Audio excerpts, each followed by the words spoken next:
Big success will only come when somebody prepared hard to meet the opportunity.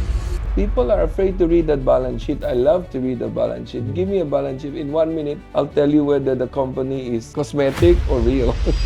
When you have negative cash flow, it doesn't mean you are losing money. If somebody were to ask me why he is not suerte, I would probably tell him you're looking at the wrong thing to solve your situation.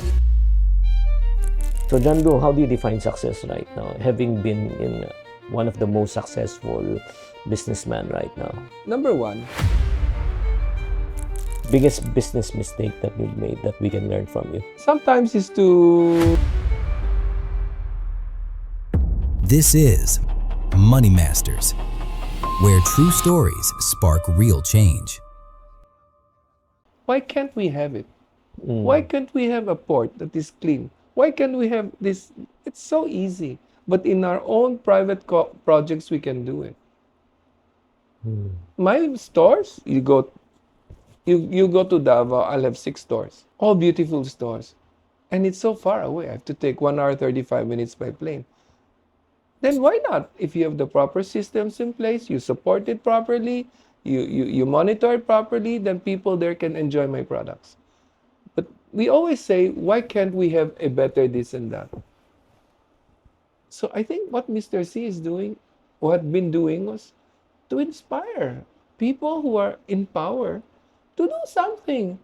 In fact, one time I kidded Hans or Chico. I said, wow, when they were building SMCT Clark, I said, wow, the way you built SMCT Clark, are you building an airport terminal? Go back 15 years ago. It was so beautiful. Kala ko it was like you have a city check-in like in Hong Kong. Bakit private sector kaya? And so Mr. C is actually showing na how come on the weekend traffic is still manageable inside the SM MOA complex. Galing. Traffic lights work. Traffic aids work. Roads are properly paved. Enough parking is provided. Buildings are interconnected. You don't have to go down to level 1. You're on level 2. You can go anywhere within the complex. Connectivity. Everything under one roof. Banks are there. Toilets work. You can buy supermarket stuff in more than one location. All our basic needs are there. I heard they're building one of the biggest, soon to be one of the biggest exhibition center, I think, in the Philippines, if not the biggest. What location? Mall of Asia. It's already being done. Would you say, John Doe, right now, all of the things that you're doing is specifically influenced growing from a Filipino-Chinese environment? I think the influence that I got, the influences came from, number one, where I was born. Saan? Binondo, Oh, Basic, Tondo. Tondo, Binondo. That was an environment that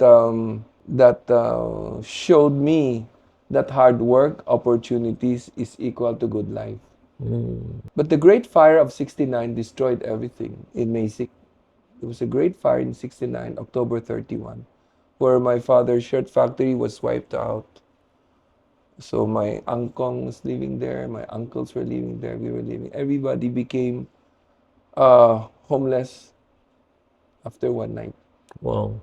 So that also gave me an influence na if I didn't do anything on my own, life would not be kind to me. So I wanted to chart my own destiny. So my father had one of the biggest businesses there with hundreds of employees making t-shirts. The brand was Armor. Very, very famous. So when I went to Xavier School, maganda yung group namin, good teachers. And then when I went to college, my influence became the Filipino way of thinking, because in UP Diliman, I mean, there's very little Chinese at that time. 75 ako pumasok eh. Graduated 79. Teachers. So I had the good fortune of being able to meet former Prime Minister Virata, former Central Bank Governor Laya, and then the stalwarts of the College of Business. Shaped my thinking, and all the teachers. I wish I could mention all of them in this space. Thank you very much. And then after that, my biggest influence would be the SM retail environment. When I entered SM retail environment, I saw the possibilities of how a retailer can make money. So many possibilities. In fact, if somebody were to ask me why he is not suerte like me, I would probably tell him you're looking at the wrong thing to solve your situation. Many times you're trying to be as good as somebody but you are not cut out to do it. Yeah. So you're doing the wrong thing. Yun lang, mismatch, palaging mismatch. So in other words, probably passion niya, pero hindi niya strength and calling. Di ba? Tsaka failure to understand opportunity. Opportunities all over. Like when you go to a trade fair, oh, I want to do everything. Oh, you wish. Pero are you cut out to do it? Do you have the knowledge? Do you have the experience? The interest. Yeah. And then you have the market. Yes. It's not just a product, but would somebody pay you to buy this with a big markup? Go figure. So John Doe, how do you define success right now? Having been in one of the most successful businessmen right now. I think success will only come when somebody prepared hard to meet the opportunity. Yes. If you didn't go to school, you did not understand mathematics, you did not even care to learn accounting, bookkeeping. I mean, how can you even read a statement? How can you apply for a loan? People are afraid to read that balance sheet. I love to read a balance sheet. Give me a balance sheet. In 1 minute, I'll tell you whether the company is cosmetic or real. Diba? Oh, maybe because I taught. Not accounting, but business subjects. Secondly, I think whatever you do, if you don't like it, you'll never outlast your competitor. I remember doing the bakery business. Sometimes, 3 a.m., I would have bakery books beside me. Like something like this. I will dream about it. Then I'll wake up and say, oh yeah, sugar should be added after the fat to have a good consistency. Then go back to the bakery and do it. Small things. Because it's like 99% of my time was spent thinking about it. Who can beat you if you're that committed? So ibig sabihin kahit na nagpapahinga ka, nag-iisip ka pa rin. Oo. Tsaka huwag maging selfish. Selfish is not money. Selfish is in ideas. Many years ago, I have good friends who were so good doing something. They kept their secrets close to their chest as though it's gonna determine their downfall. Ako baliktad. I'm open, but I made strategy more difficult to imitate than recipe. I made store design more impressive than the way to cook it. Cooking is easy. People go to the mall because they're hungry, they want to eat something, but they experience everything else other than the food. The small details you give. So we're generous sometimes to a fault. We're the only bakery restaurant that gives you a choice. Do you want your service water with lemon or without lemon? Because many years ago, I believed in the idea of alkalizing the water. So when you drink, you alkalizes your intestine. Alkalizing it makes you less acidic. So makes you fight diseases. Ganun. So we have choice. Yeah. So if there's one person right now watching this and they're just about to start a business, what can you tell them? Okay. Number one, prepare to suffer the consequences of initial startup difficulties. Because I also mentor through mag-negosyo. Startups, they ask me what to do, etc. I always tell them, prepare to lose in order to win in the long term. Because when they approach a business, they start with all the givens that are many times not realistic. I will sell 100 cups. Sasabihin ko, of what? You wish. What if it's just 10? When will you close? Then I said, if you lost so much a day, can you sustain half a year of losses? What will you do with your machine, etc.? So when you do a budget for your business, you should budget first few months you won't have a positive cash flow. You must remember that. Plan for negative cash flow, but work on your awareness. People must know you exist. Di ba? work on people's interests. Is eating croissant still good? Di ba? Then work on their desire. Desire is, oh, you can give it as a gift. You can eat this as a snack. You can bring it to your office. You can put it in the freezer. Bring it to Baguio. You can share it. And then in the end, make yourselves available. When you click, you're successful. Are you just one store? Multiple stores. Good, these days they can do delivery. Yes. But the problem with delivery, even we have it, is that the delivery charge is kind of Higher. pricey. Yeah. Like we do a lot of delivery for Chatime. Mm. By the way, we also own it. So Yung the issue Chatime, is always yung milk, di ba? Milk milk tea. tea. Oo. I founded it 15 years ago. Grabe. So it's always that thing. There's friction. No? So do not be afraid to fall. When you have negative cash flow, it doesn't mean you are losing money. Example lang, bakery. You can only make so little. Then suddenly there's a special order for election, 5,000 pieces. You lack an oven. So you use the money to buy an oven. You pay 350,000. Then at the end of the month, you say, I'm short. Eh, syempre, in your balance sheet, you transferred liquid cash into asset, Equipment. equipment. Then you say short ka. Going back to what you said about magkano kita ko mo 5,000. Anong, 'di ba? Anong magkano kinita mo parang di na makasagot. So ganun din. So be ready to pump in more cash. Mm. If you're not ready, wag muna. Just prepare. Prepare what? Prepare your skill. Prepare your knowledge. Be open to suggestion. Ito rin. When you meet initial success, do not be thinking that it's all because of you. Mm. 50% swerte din yon. Mm. And when people are telling you things, Mm. listen, make notes, and try to find out, how can I improve tomorrow, next day, yun lang. Up to now, I'm still developing new product. Wow. And in fact, I asked my kids, I said, so do you want this business? They all said yes. Do you know what it takes? Do you still want to take on the punishment? They said yes. And you know why? Punishment. You know why? Why? Because it's so fun. They see me travel. Yeah. They see me go places. They come with me from 2 years old to 20 years old. They saw the admiration people have on me. Yeah. Nakaka-inspire, di ba? Biggest business mistake that you've made that we can learn from you? Sometimes is to be partners with other people, not knowing exactly what you're entering to.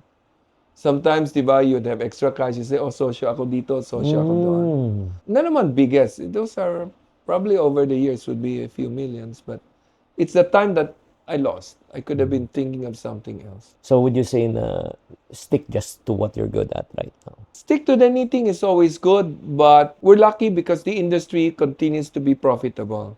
If the industry is not profitable, then you probably may not have a chance to look at other industries. But right now, Guys, warning lang may mga gumagawa po ng mga fake AI videos using my name para mag-endorse ng investment. I will never endorse any type of investment. If may makita kayo, please report it right away. Ingat. Back to our regular programming. I've been telling all of my mentors in mag-negosyo, the next millionaires will be from the province. Why? Because right now, anything natural food is so expensive. Why? I said, I cannot understand.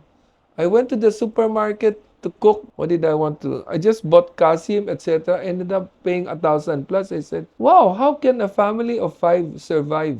Just buying 2 kilos of meat and then vegetable. A few pieces of calamansi is almost $100, and then kamatis is all-time high. Sabi ko, how can you do it? And then one time I was in a trade show.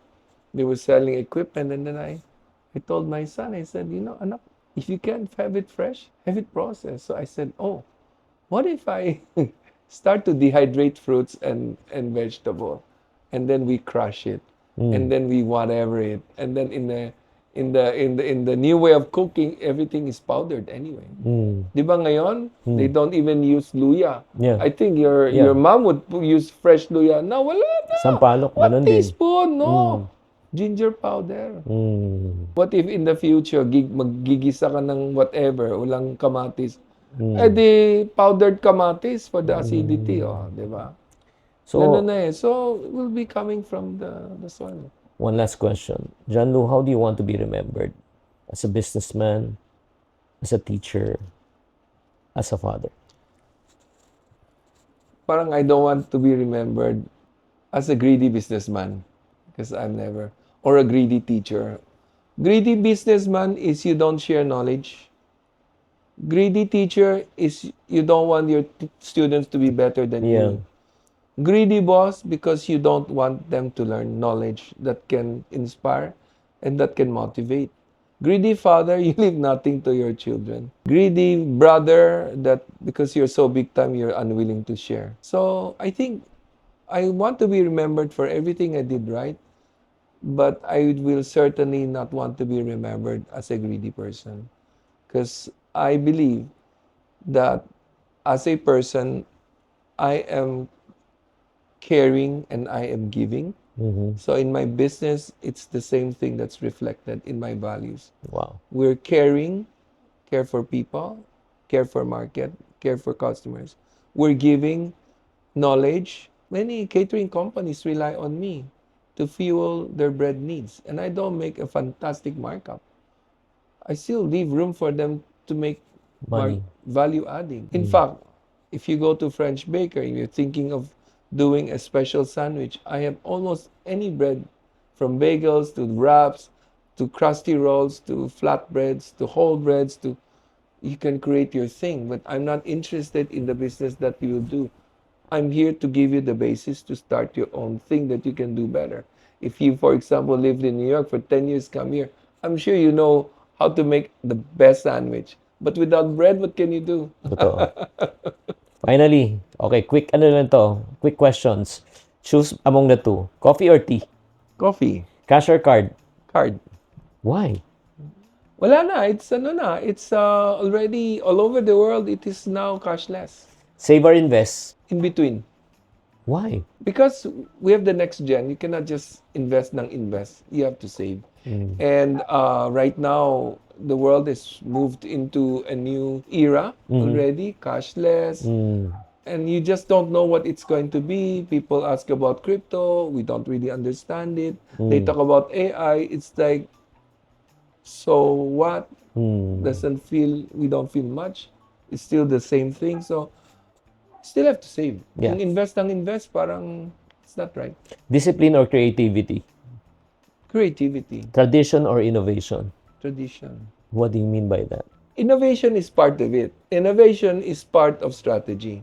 Tradition is what keeps your values intact. Galing, galing, galing.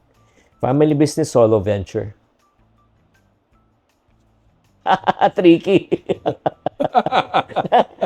I might put you on the spot. Family. Sige. First million or first bakery branch? First million. First million. Because always when I was growing up, everybody is saying, when will you make the first million? I remember as a student, we were asked that question. Okay. Vote for whoever will, in business school, Yeah. vote for who among you will get the first million. I won. Anong business naman ginawa ko? I went teaching and then bakery. Oh, what money can you make? But I won it. Pero Eventually. totoo ba yun, John Lu, na first million is the hardest but the next ones are easy? Ngayon, it's the hindi na million, 100 million. First 100 million is the And it's hardest. getting to be 1B na. Yeah. Kasi inflation. Yeah. Totoo yan. I agree. Hong Kong or Paris? Paris. Rice or bread? Obvious ba? Rice on weekend, bread on weekdays. Oh, galing. Galing. Kasi you just eat the sourdough, you will not crave. Because Oh. when that piece of bread, that sourdough is prebiotic. It feeds your gut, not pro. It makes the gut healthy. It makes the microbes healthy in your gut, but doesn't do anything much to the gut. Yun yung probiotic is your gut. I read somewhere.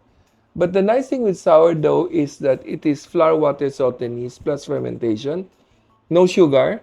And in the 16 to 30 hours of fermentation, it produces a wonderful substance that makes the body able to absorb the nutrients from the bread. that otherwise would have been difficult if you just had flour, water, salt, yeast, bread all mixed together without much fermentation. That is what science told us. So when you eat that piece of bread, it has absolutely no sugar in the sense that no cane sugar, no refined sugar, no brown sugar. So healthy And siya. it tastes sweet. Oh, Can you imagine a sour thing tasting sweet? yeah. You put it in your tongue, in your palate, and you start to munch. And you say, ba't ang sarap? Wala namang asukal. Not much salt. It's the complex flavor coming out of fermentation. Fermentation is like wine, making tuba, making beer. And the master that makes it should know what's happening in the fermentation tank. So in our case, we just let it sit in an environment that is conducive to fermentation, which is within 28 degrees Celsius time, and how much hydration you put on water. We just let it sit there. It will make beautiful bubbles, create a flavor. Then you add something, then you add something, then you add something.